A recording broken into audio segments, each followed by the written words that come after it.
Fuq livell wieħed il-ġimgħa l-kbira u l-Għid il-Kbir huma tifkira li tfakkarna f'xi ħaġa li ġrat fl-imoddi ġrajja li turi l-imħabba kbira ta' Alla lejn il-ġens tal-bniedem.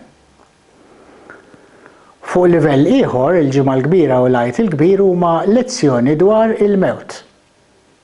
Il-lezzjoni hi li qabel it-tluħ mill-mewt, qabel il-qawmien, l-ewwel jeħtieġ il-mewt. Huwa il-jien tas-soltu li jistmer il-mewt naturali u jibża minnha għax għalih il-mewt donna tikkanċella kull ma jien.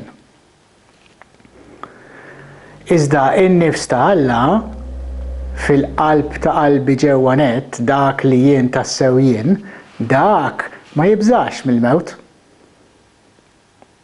U allura aktar u aktar ma ngħix ma' Alla fil-fond tiegħi innifsi anqas u anqas ma nibża mill-mewt jew nistmerra.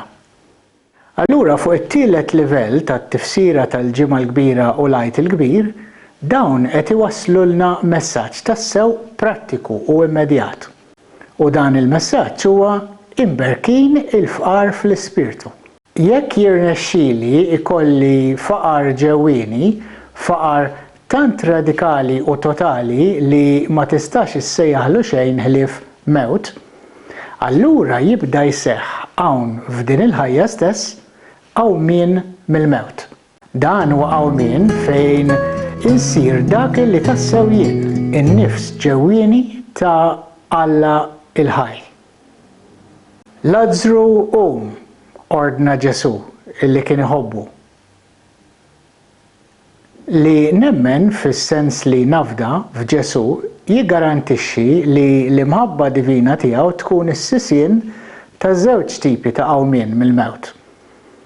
Jiġifieri kemm il-faqar jew mewt spiritwali u l-qawmien fl-ispirtu ta' matul din il-ħajja u kemm ukoll il-mewt naturali u l-qawmien fit-tarf ta' din il-ħajja. Iż-żewġ tipi ta' qawmien ikunu mibnijin fuqu.